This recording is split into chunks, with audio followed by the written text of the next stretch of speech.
Welcome back to the deep dive. Today, we are dissecting an organ that I think, for most people, is kind of a black box. We think of the heart as the engine, the brain as the computer, but the pancreas is a loaded gun. That is not an exaggeration at all. If you really look at the biochemistry, it's a terrifyingly accurate description. I was going through the stack you sent over. We're drawing from Chapter 19 of Robbins and Cochrane's Pathologic Basis of Disease and Chapter 16 of Underwood's Pathology. And the feeling I just couldn't shake was one of precariousness. You have this biological weapon producing enzymes powerful enough to, liquefy a steak dinner, but those enzymes are stored inside this delicate fleshy tissue that's very much, well, it's meat. It is meat. And you've just hit on the central tension of all of pancreatic pathology. How do you store a weapon that can quite literally digest you from the inside out without ever pulling the trigger? And what happens when the safety catch fails? Yeah, exactly. Today's deep dive is really a story of containment. When the pancreas works, it's this incredible miracle of high-volume, high-potency biochemistry. But when that containment fails, whether it's because of genetics or alcohol or just a stray gallstone, it is a catastrophe. So we're going to be synthesizing the heavy hitters from Robbins and Underwood to build sort of a conceptual map for you. Right. And a quick disclaimer before we really get into the weeds here. Yeah. This is an interpretive synthesis. We are building a scaffold. We really want you to use this conversation to help you read the original chapters more effectively. We are absolutely not a replacement for the textbooks. Not at all. We're just here to make them a little less intimidating, help you spot the patterns. Exactly. The source material is dense. We're here to help you navigate it. So the plan is pretty straightforward. We'll start with the setup, the anatomy, and that whole loaded gun mechanism. Then we'll look at the architecture of failure, so congenital anomalies. Right. Then the main events. The chemical explosion of acute pancreatitis. Followed by the slow grinding burnout of chronic pancreatitis. And then we'll get into the confusing world of cysts, which can be tricky. And finally, we land on the silent killer, pancreatic neoplasia. Okay, let's start with the geography. Section 1, the setup. Both texts describe the pancreas as retroperitoneal. Now, to a layperson, that just means in the back, but in a clinical sense, that implies something very specific, doesn't it? It implies it's unforgiving. The pancreas is tucked way deep in the retroperitoneum. It's almost plastered against the posterior abdominal wall. It extends transversely, so sideways, from the C-loop of the duodenum on the right. Right next to the small intestine. All the way over to the hilum of the spleen on the left. It's hidden. It's almost like it's protecting itself. In a way, yes. But that protection is a serious double-edged sword. Because it's so deep, you cannot palpate it on a physical exam. Can't just feel for a lump. No. You can't. So if a tumor starts growing there, it grows in complete silence. By the time you can actually feel a mass in the pancreas, it is usually massive and, more often than not, has already spread. It's unresectable. So its location is fundamental to the silent nature of the diseases we're going to talk about later. Absolutely fundamental. Now, Robbins makes a really big deal about this dual organ concept. Because it really is two completely different organs wrapped in one capsule. You have the endocrine pancreas. These are the islets of Langerhans, which is only about 1% to 2% of the total mass. That's your insulin and glucagon factory, right? Right. Blood sugar regulation. Correct. But for this deep dive, and for the vast majority of pancreatic pathology, we are really focused on the other part, the exocrine pancreas. The other 99%. Roughly 80 to 85% of the gland, yeah. This is the digestive factory. It's made of what are called acinar cells. And Underwood points out a statistic that always just blows my mind. What's that? This relatively small gland pumps out 2.5 liters of fluid a day. 2.5 liters. That's a massive volume. And this isn't just water, is it? This is a high-potency enzyme soup. High potency is exactly the right word. The acinar cells produce enzymes like trypsin, chymotrypsin, elastase. These are proteases. Their job is to break down proteins. If these enzymes were active while they were still inside the cell that made them, It would digest itself. instantly, the cell machinery would be liquefied. So how on earth does the cell survive its own product? What's the trick? The trick is zymogens. The pancreas creates these enzymes as proenzymes. So not trypsin, but trypsinogen. Not chymotrypsin, but chymotrypsinogen. They are biochemically inert. The off switch is flipped. So they're duds for now. Exactly. They are packaged into these little membrane-bound vesicles called granules, effectively quarantined, and then shipped down the pancreatic duct. So the pin is still in the grenade. The pin is firmly in. The plan is that they're not supposed to activate until they hit the duodenum, the first part of the small intestine. Once they reach the intestine, an enzyme on the brush border called enterokinase acts as the trigger. It finds trypsinogen, clips off a small piece, and turns it into active trypsin. And then, and this is the key part, trypsin is the master switch. It activates everything else. Chymotrypsinogen, pro-elastase. Boom, boom, boom. Yeah. The domino effect. But biological systems are messy. Surely, just by random chance, a molecule of trypsinogen accidentally activates inside the pancreas every now and then. It does. Spontaneous activation absolutely happens. And that brings us to the fail-safe mechanism. Evolution knew this was a huge risk, so it created a specific protein called FPINK1. Go ahead, Case. Purine protease inhibitor Cazal type 1. It's a mouthful. Yeah. But think of it as the bomb disposal unit. The acinar cells secrete SEPTNK1 right alongside the zymogens. Its only job is to hunt down and bind to any accidentally activated trypsin inside the pancreas. It neutralizes the threat immediately. It's redundancy. You have the inactive zymogen state as the primary safety mechanism, and then you have PNK1 as the immediate backup. Exactly. And as we'll see later on, when you have a genetic mutation that breaks your SPNK1 gene, you lose that backup, and the result is predictably disastrous. So that's the setup, this incredibly potent but carefully controlled system. Before we get to the diseases, though, we need to talk about the blueprint. Sometimes the organ is built wrong from day one. Section 2, congenital anomalies. The architecture of failure, you called it. I like that. The texts mention that the pancreas actually forms from two separate buds in the embryo, a dorsal bud and a ventral bud. Is that right? That's correct. And they have to perform this really complex rotation and fusion. The ventral bud has to swing around the duodenum to meet up with the dorsal bud. Usually this goes off without a hitch, but when the plumbing doesn't line up perfectly, you can get something called pancreas divisum. Divisum meaning divided. Robbins says this is actually surprisingly common. It is. It occurs in anywhere from 3 to 10% of the population. Essentially, the main ducts from the two buds fail to fuse properly. So in a normal anatomy, almost all the pancreatic juice flows through the big duct of Wirsung and out of the major papilla of Vater. The main highway exit. Right. But in pancreas divisum, the bulk of the pancreas, the part from the dorsal bud, is now forced to drain through the tiny accessory duct, the minor papilla. You're trying to drain a flood through a garden hose. That is the classic analogy, and it's perfect. It creates a bottleneck. You get relative stenosis, high pressure in the duct system. And while many people live their whole lives without ever knowing they have it, There's a risk factor. it's a setup for stasis and obstruction, which predisposes those individuals to recurrent episodes of pancreatitis. Then there's the rotation error itself. Yeah. Annular pancreas. This one sounds even more mechanical. It is purely mechanical. The ventral bud doesn't rotate fully or correctly. Instead, it sort of splits and leaves a trail of pancreatic tissue that forms a complete ring, or an annulus, around the second part of the duodenum. Like a collar. A constricting collar. It can literally strangle the duodenum. In severe cases, you see this in neonates. They present with vomiting because food simply cannot pass the ring of pancreatic tissue. It's a gastric outlet obstruction. Wow. And the third one mentioned is ectopic pancreas. So this is pancreatic tissue growing where it's not supposed to be. Exactly. You can find these little nodules of perfectly normal pancreatic tissue in the wall of the stomach, the duodenum, the jejunum, or a Meckel's diverticulum. And because it's normal tissue, it works. It secretes enzymes. It works perfectly well, and that is precisely the problem. Imagine having a little island of tissue secreting digestive acid and powerful enzymes right into the wall of your stomach, completely unregulated by the normal feedback loops. It would cause damage. It can cause local inflammation, chronic pain, or even significant gastrointestinal bleeding if it erodes into a vessel. It's sabotage from within. Okay, so those are the architectural flaws. Mm-hmm. Now let's get to the main event, the part of the chapter that really makes you wince. Acute pancreatitis. This is a true medical emergency. Robbins defines it as reversible pancreatic injury that is characterized by inflammation and, critically, autodigestion. Autodigestion. So all those safety mechanisms we just talked about, the zymogens, the PNK1 backup, they all fail. They fail spectacularly. The central molecular event, the trigger for this whole catastrophe, is the inappropriate activation of trypsin. So trypsin is the ringleader here. It's the match that lights the fuse. Once trypsin activates prematurely inside the acinar cells or in the ducts, it triggers that cascade we talked about. But now it's happening in the wrong place. It doesn't just activate other digestive enzymes, it activates inflammatory pathways. Let's break down what those other enzymes do to the pancreas itself.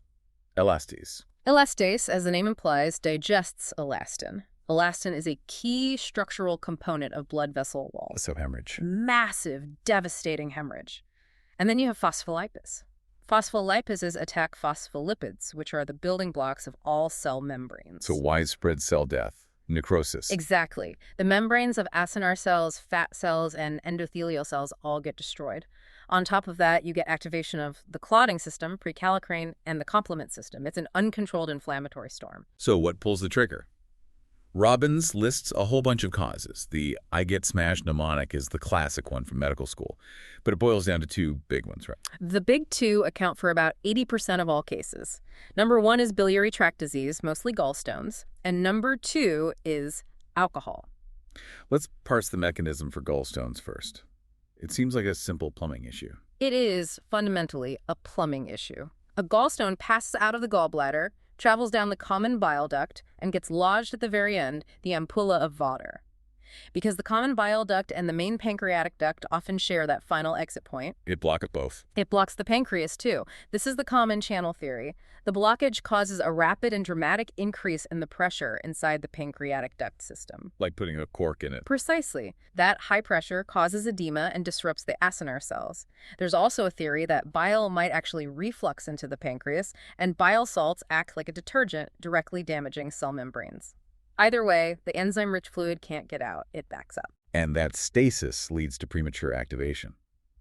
What about alcohol? That one seems more complex, less mechanical. Alcohol is a multi-pronged attack on the pancreas. First, it's a direct cellular toxin. It increases oxidative stress within the acinar cells, making them more fragile. But structurally, alcohol has two major effects. First, it causes the sphincter of Oddi, that's the muscular valve at the exit, to spasm and contract. So it clamps the door shut. It clamps the door shut while simultaneously stimulating the pancreas to secrete even more juice. It's the worst possible combination. Wow. But Underwood brings up another crucial factor. Chronic alcohol use changes the composition of pancreatic fluid. It becomes very thick, very viscous, and protein-rich. Oh, it's sludge. Exactly. These proteins can precipitate and form little plugs that obstruct the small branching ductules deep inside the gland. So you've got thick fluid, protein plugs, a clamped sphincter, and direct toxic stress to the cells. It's the perfect recipe for disaster. We should probably briefly touch on the genetic factors here because this links right back to our setup section. Right. This is where it comes full circle. There are inherited forms of pancreatitis. If you have a mutation in the PRSS1 gene, for example, your trypsinogen is altered. It becomes much easier to activate, and once activated, it's resistant to being shut off. It's like a super trypsin. And the other one, SPINK1. A mutation in the SPINK1 gene means your safety switch is broken. That bomb disposal unit we talked about, it's not there. So the normal small-scale accidental activations that CNK1 would usually handle can now spiral out of control and trigger a full-blown attack. So those patients get pancreatitis without a single gallstone or a drop of alcohol. Correct. Their system is just inherently unstable. Let's talk about the more solid pie. What does this actually look like? Because Robbins gets very descriptive here, and frankly, it's pretty grotesque. It is vivid. The absolute hallmark of acute pancreatitis, the thing you see, is fat necrosis. Walk us through that process. When the ducts are damaged, lipases escape into the surrounding tissue. Lipase is an enzyme that digests fat. It breaks down the triglycerides in fat cells into their components, glycerol and free fatty acids. Okay. These free fatty acids then combine with calcium ions that are floating around in the tissue fluid. They undergo a chemical reaction to form insoluble calcium salts. Soap. It is literally the process of saponification. It's soap making. So when a surgeon opens up the abdomen of someone with severe pancreatitis, they don't see normal glistening yellow fat. They see these chalky white rubbery deposits scattered all over the omentum and mesentery. It looks like someone dripped candle wax everywhere. And this has a direct clinical correlation, right? Because that process is consuming a lot of calcium. A huge amount of calcium. It effectively sucks calcium out of the bloodstream. So one of the key lab findings in severe pancreatitis is hypocalcemia, low blood calcium. It's a very bad prognostic sign because it tells you that the fat necrosis is extensive. The more soap you're making, the lower the blood calcium drop. And the other major visual is hemorrhage. Yes. That's from the elastase eating away at the blood vessel walls. In the most severe form, called acute necrotizing pancreatitis, the organ essentially digests itself into a red-black, mushy, hemorrhagic mass of dead tissue and clotted blood. It sounds incredibly painful. Patients describe it as one of the worst pains imaginable. It's constant, severe, boring pain that typically radiates straight through to the upper back. Remember, the pancreas is retroperitoneal, so it's sitting right on those posterior nerves. And it's not just a local problem. It's not just a tummy ache. Not at all. It's a systemic crisis. The massive release of inflammatory cytokines into the bloodstream can lead to shock, leaky capillaries, and acute respiratory distress syndrome, or ARDS, where the lungs fill with fluid. It can also cause acute renal failure. It's a whole body event. But the key part of the definition of acute pancreatitis was reversible. If the patient survives this storm, the pancreas can heal. For the most part, yes. With supportive care, the inflammation subsides, and the tissue can regenerate. It's remarkably resilient. But if the injury keeps happening, if the alcohol consumption continues, if the gallstones aren't dealt with, that's what brings us to Section 4. Chronic pancreatitis, the slow burn. And the definition changes here in a crucial way. Yeah. We are no longer talking about reversible injury. Chronic pancreatitis is defined by prolonged inflammation that results in irreversible destruction of the exocrine parenchyma, followed by dense fibrosis. So we're trading that red-black hemorrhagic mush for hard, white scar tissue? You are. The gland becomes firm, shrunken, and fibrotic. The ducts become distorted and dilated. And you often see something very characteristic. Calcified compressions, basically stones forming right inside the pancreatic ducts themselves. You can see them on an X-ray. And the primary driver for this is, again, alcohol. Long-term alcohol abuse is the #1 cause, by a long shot. It's the cumulative effect of that oxidative stress and the protein plugging we talked about earlier. Repeated mild attacks lead to scarring, which leads to more obstruction, which leads to more attacks. It's a vicious cycle. Now, I want to pause on a specific type that Robbins highlights because it's a major clinical pitfall. It mimics cancer. Autoimmune pancreatitis. AIP, yes. This is a really important one to know about, specifically type 1, which is part of a broader condition called IgG4-related disease. So it's a systemic immune problem, not just a local pancreatic one. Exactly. The body's own immune system, specifically plasma cells producing IgG4 antibodies, attacks the pancreas. And what makes it look distinct under the microscope? Two key things: a specific type of fibrosis called storiform fibrosis, and a dense infiltrate of lymphocytes and those IgG4 positive plasma cells. Storiform, what does that mean? It means cartwheel-like, or a swirling pinwheel pattern of scar tissue. It's very characteristic. The inflammation and fibrosis cause the gland, or part of it, to enlarge and become a firm, hard mass. Which, to a surgeon or on a CT scan, looks and feels exactly like a tumor. Precisely. And that's the danger. You don't want to perform a Whipple procedure, a massive life-altering surgery to remove the head of the pancreas on someone who just needs steroids. Because AIP responds to steroids. It responds beautifully to steroids. The inflammation melts away. Cancer, of course, does not. So it's a critical diagnosis to make. So in typical chronic pancreatitis from alcohol, the organ is slowly turning to scar tissue. What does that mean for the patient functionally? What happens when the factory finally shuts down? You get insufficiency.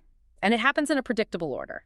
First, you lose the exocrine function. You need to lose about 90% of the gland's function before this becomes clinically apparent.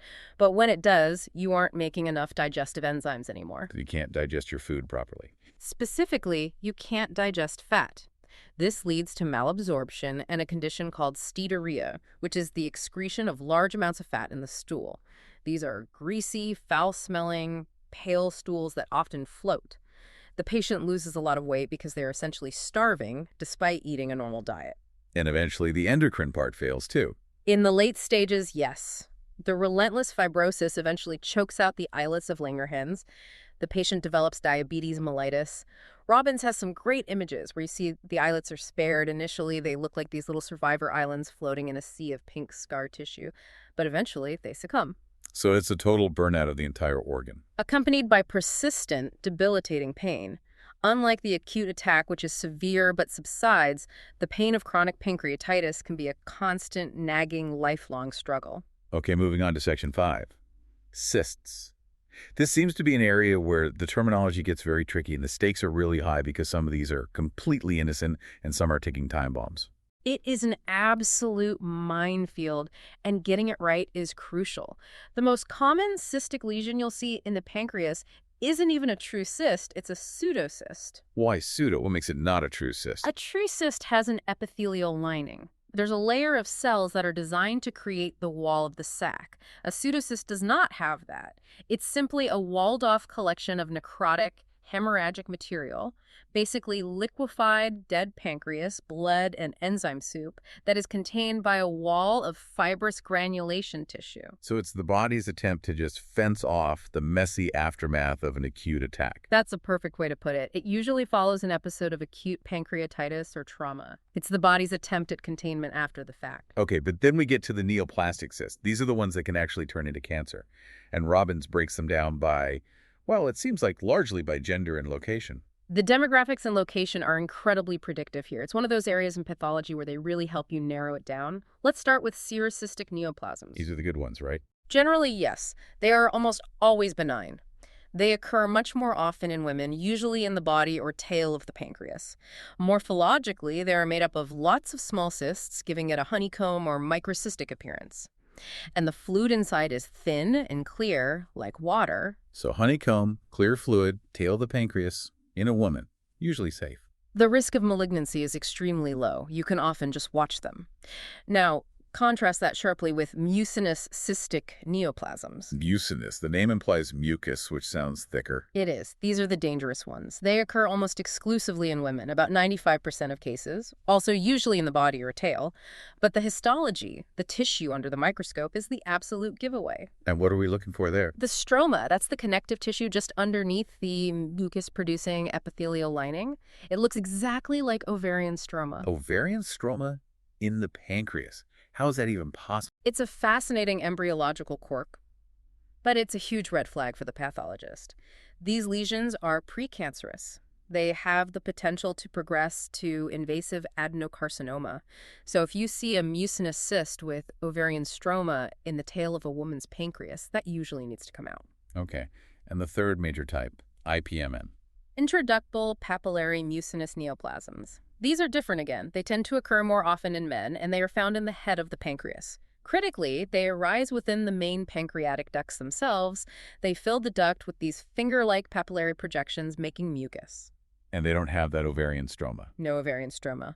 But, like the mucinous cysts, they are also precancerous. They can progress from low-grade dysplasia to high-grade dysplasia and then to full-blown invasive cancer. So let me try to recap the cheat sheet for the listener. Serous is like a honeycomb, clear fluid, almost always benign. Mucinous means you're thinking women. Tail of the pancreas, that weird ovarian stroma, and definitely dangerous. IPMN, you're thinking men, head of the pancreas, in the ducts, and also dangerous. That's a simplified map, but it's a very effective and potentially life-saving one. Which leads us directly to the final, and I think the darkest section of this story, Section 6, pancreatic neoplasia. And specifically, the main player, ductal adenocarcinoma. This is the silent killer. It accounts for the vast majority of pancreatic cancers and is one of the most lethal malignancies we face. Let's trace its origin. It doesn't just appear out of nowhere, fully formed. No, it doesn't. It arises from these precursor lesions called PANINs, that stands for pancreatic intraepithelial neoplasia. You can think of it as a stepwise accumulation of genetic mutations within the cells lining the small ducts. And the genetics here are remarkably consistent, aren't they? Both texts highlight one gene in particular as the initiator. KRAS. It is the driver mutation. It's altered in virtually all pancreatic ductal adenocarcinomas. It's the first hit. Think of it as the gas pedal getting stuck to the floor. And then other mutations follow. Yes. After KRAS, you get inactivation of tumor suppressor genes, the brakes. So you get hits to P16, then P53, then SMAD4. So the gas pedal is stuck down, and then you cut the brake lines one by one. A perfect storm of genetic damage leading to uncontrolled growth. Robbins has this great description of the morphology of the tumor itself. It talks about an intense desmoplastic response. I feel like this word desmoplasia is absolutely key to understanding why this cancer is so aggressive and so hard to treat. It is fundamental. Desmoplasia means that the tumor cells trigger the body to lay down a massive amount of dense fibrous scar tissue. The cancer isn't just a soft clump of malignant cells. They are masters at stimulating a reaction that builds a fortress of scar tissue around them. So if you touch the tumor, it feels rock hard. gritty, gray-white, and incredibly hard, and it has this stellate or star-shaped appearance as it scars its way into the surrounding tissue. This desmoplastic shield does two terrible things. It chokes off its own blood supply, making it hard for chemotherapy drugs to get in. It's a physical barrier. And it probably helps it invade. It absolutely does. It invades nerves early, which is why it's so painful. The location of the tumor seems to determine everything about how it presents. It does. About 60% of these cancers arise in the head of the pancreas. Which is sitting right where the common bile duct has to pass through to get to the ampulla. Exactly. So as the tumor grows, it strangles the bile duct, it causes an obstruction, bile can't get out of the liver, it backs up, and the bilirubin spills into the blood. The patient turns yellow. Obstructive jaundice. Now, paradoxically, isn't that considered lucky in a grim sort of way? Because the patient turns yellow while the tumor might still be relatively small. Relatively speaking, yes. Jaundice is a visible, unignorable early warning system. But tumors that arise in the body or the tail of the pancreas, those are the truly silent ones. They don't block the bile duct. They can grow to a huge size and spread to the liver or the peritoneum before the patient notices anything other than some vague back pain or unexplained weight loss. Let's talk about some of the classic clinical signs. There are two famous names attached to this cancer, Courvoisier and Trousseau. Yes, these are classic physical signs. The Courvoisier sign, or law, refers to a palpable, non-tender gallbladder in a patient who is jaundiced. Why non-tender? That seems counterintuitive. I would think a blocked gallbladder would be painful. If the blockage were caused by a gallstone, the gallbladder would be acutely inflamed and very painful. It's cholecystitis. But if it's a slow, progressive obstruction from a downstream cancer, the gallbladder just passively distends. It swells up like a water balloon under pressure. It's not inflamed, it's just full. So the rule is, painless jaundice plus a palpable gallbladder equals pancreatic cancer until proven otherwise. And Trousseau, what's that about? Trousseau sign is migratory thrombophlebitis. It's the appearance of blood clots in superficial veins, often in the legs or arms, that seem to resolve in one spot and then appear in another. Why on earth does a pancreatic tumor cause blood clots to move around the body? The tumor cells, particularly adenocarcinoma cells, are very good at releasing procoagulants, things like mucins and tissue factors, into the bloodstream. This puts the entire body into a hypercoagulable state. Armand Trousseau, the French physician who first described this, tragically diagnosed his own fatal pancreatic cancer when he noticed this exact sign on his own body. Wow. That's a haunting bit of medical history. There's one more red flag Robbins mentions, particularly for the elderly. New onset diabetes. If you have an elderly patient who is not obese, has no family history of diabetes, and suddenly develops it out of the blue, you have to think about the pancreas. The tumor might be silently destroying the gland and the islets, causing the diabetes. It can be the very first sign. And the prognosis. Extremely poor, historically. Because of the silent early growth, the early invasion into the retroperitoneum, into nerves and vessels, and that desmoplastic shield, the 5-year survival rate is still tragically low. Which is why understanding all those precursor lesions, the cysts, the IPMNs, the pandens, is so incredibly critical. The whole game is about catching it before it becomes invasive. Exactly. Once it's invasive and has spread, the options become very limited. The books mention a couple of other tumor types briefly, axonar cell carcinoma, pancreatoblastoma, but ductal adenocarcinoma is really the main antagonist in this story. It is. Axonar cell carcinoma is rare but pathologically interesting because the tumor cells can produce huge amounts of lipase, which can leak into the blood and cause fat necrosis all over the body, in the skin, in the bone marrow.